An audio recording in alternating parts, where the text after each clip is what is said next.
Okay, so hello, welcome back to Gumadis Coins and Banknotes, and today we are exploring the world of Pakistani coins.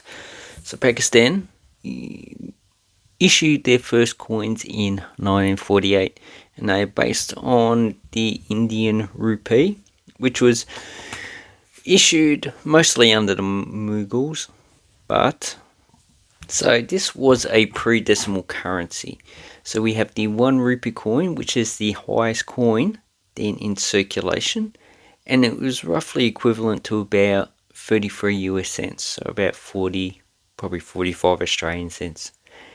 And well, 45 Australian cents back in 1948 would have been close to 5 shillings, so 4 and 6 pence. And that's a lot of money back then. A lot of people got paid that. Okay, so we have a half rupee, we have a quarter rupee. So if you don't know about the pre-decimal currency, the rupee is equivalent to 16 annas. And then there is 4p per 1 anna. So you got 16 times 4 is 64. Okay, so you got 16, 32, 48, 64. So basically, yeah, I screwed up my maths then. The smallest denomination was 1 pi, which I don't have, so it should be placed over here in front of this coin.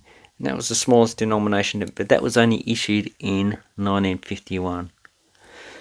Okay, and all these are base metal coins. Pakistan's never issued any silver coins for circulation. But you're probably going, oh, that's a bit sad. But if you went to Denmark or Norway, they haven't issued silver coins since the 1920s. So basically, the stability of a currency is based more than on the actual metal content of the coins. Although if these were silver compared to products is pretty stable over time. It's only the techniques that we use to manufacture stuff that either increases or decreases the price. Okay, so technology is a key factor in the price of products. Okay, so we have two series here. So up the top we have the series without any numerical denomination. So this is all letters. So we've got half anna, 1 anna, 2 annas, quarter rupee, half rupee, and 1 rupee. And down below we have them with the Eastern Arabic numerals. You're probably saying Eastern and Western Arabic. Well, if we look at this coin, the half anna, we have two different types of numerals. So we've got 1 and we have a 2. Here we have 1955. So these are both Arabic definition. So the new number system does come from India, but these are the Arabic forms of it. The ones that we know in the West were used in North Africa. So that's where we got it from, and we popularized it. So places like Morocco and Algeria to Tunisia, they're the ones that use the Western Arabic, which is these numerals. The Eastern Arabic is more popular in the Middle East. So that's why Middle Eastern countries still like to use that. So basically both of these were in Arabic inventions. So that's basically all you need to know about that. And as you can see, we have two different varieties. So the varieties only occur on the 2 annas and less. The 2 annas, basically, they just put a number 2 on it, but they kept the same size. The quarter, half, and 1 rupee, they never changed, so they just kept it with the just the names half rupee, 1 rupee, and they also kept it in nickel, in which the other coins. So the one piece here, this one's nickel brass. The original one was bronze, but it had a hole in it, so it had big hole in it, which differentiate the coin. The half anna was originally copper and nickel, 2.9 grams, 19.8 millimeters, and the dimensions are the same, but they changed it to a nickel brass. Okay, the 1 anna, they changed the scallop design, So if you count them, this has got 1, 2, 3, 4, 5, 6, 7, 8, 9, 10, 11, 12. So 12 scallops to 1, 2, 3, 4, 5, 6, 7, 8 to 8 scallops. So that would have made it a lot easier to manufacture. And these bottom ones were issued from 1953 to 58. The top ones from 1948 to 1952. And then we have the two annas. Obviously they kept the shape the same. It's 5.8 grams, 25.4 millimeters, and that has always been copper and nickel. Then we have the half rupee. So another thing with these coins is that these first versions also have the crescent and the sun in the opposite way. So basically on some coins the crescent is that way on the coin, which I don't have. So basically that's my little bad thing.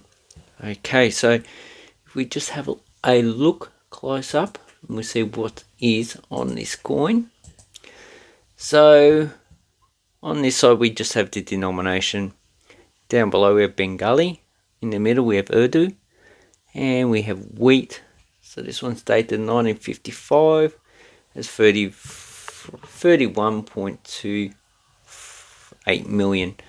And the second one is dated 1957, 57.79 million. So these are not really a low mint coin, but they are quite expensive. And on the front of the coin, what we have is the government of Pakistan. We have the crescent of the moon, which is also on the flag, and we have a tulgura. So the tulgura is just a really creative way that they inscribe someone's name or some official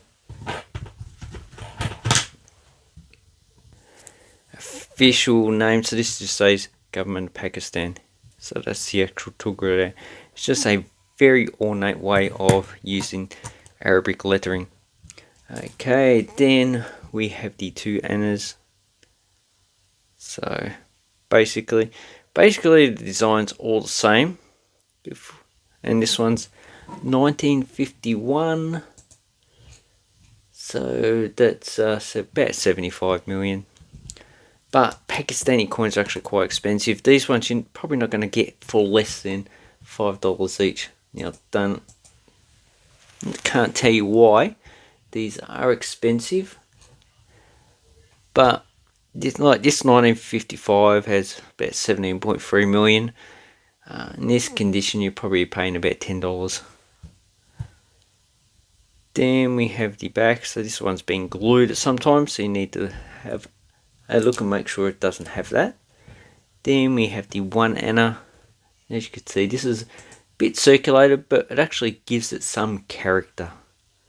And this one is dated 1948, so the first year of issue. And interesting thing is that India never issued their own coins until 1950, so they were using British India. And I'd say a lot of the British Indian coins from Pakistan would have been repatriated to India and circulated. So that would also indicate that they did not need to mint any coins. And this had a mintage of 73.5 million. It's the highest minted, so pretty common. And the population of Pakistan at the time is roughly about 37 million. Currently it's 235 million. So it's just ballooned. Okay, so this one is 1954. The 1 anna, 35.36 million. So obviously, because there's low denomination coins, sometimes they didn't issue high mintages. Indicates that these coins probably circulated a lot more than what they would do now. And the fact that people lived in poverty back then would be a good factor why these coins circulate. If you go to third world countries, you would see that coins do circulate quite a lot, and also banknotes do circulate quite a lot, and they're in a lot terrible condition than if you go to Europe, United States, or Australia. Okay, two owners, four-sided, 1951. Yeah, about 33 million. And then we got two. So these are quarter rupee coins, quite small, made of nickel, and 1949. The other one's dated 1948. So this had 46 million. And these are all probably minted in Lahore. This one had a mintage of about 52 million. Then we have the half rupee. This is a quite well circulated coin, and yeah, these cost probably about $15 and up. You can probably get one for $5, but it'd be in pretty poor condition. So this coin, 1948, 33.2 million. And the last two is the 1 rupee coin. So this is quite a large coin, and I quite like it. It's 11.5 grams, 28 millimeters, but the thickness it's quite thick, so it's 2.8 millimeters. And we have Urdu up the top in English, and on this side we had the Tuga in Urdu as well. Now it could be Persian or Pakistan or even Arabic. Can't find much information. So this 1949 had a mintage of 37.1 million, and this one here seems to have come from a set, a mint set, because the striking is actually quite a lot better than the ones that we issue for circulation. And even Minister states that there's quite a few restrikes of these coins, so this is probably a restrike issued later, and the actual reading is a lot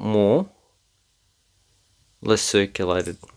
So basically you need to take that into account. Now these ones probably didn't circulate that long because they did have a 1 rupee banknote, and 1949 the 1 rupee was stopped being minted. So basically you'll be paying about $10 and up for one of these. Now I'm not too sure about the uncirculated coin sets. It doesn't say how many were produced, so it is a bit of a struggle to get values on those, unless you're in Pakistan. If you go to Pakistan, please leave a comment down below how much an uncirculated coin set from Pakistan will cost. Okay, so basically not a very creative designed coins, not like these coins of Barbados or even the Philippines. They put a little bit creative effort in their coins, or even the older coins. So this is a Western Kashapana, and it's a bit more interesting than the coins of Pakistan. Anyway, I hope this helps you with your coin collecting. Oops, just dropped the coin. Have an awesome coin and banknote collecting time, and take care.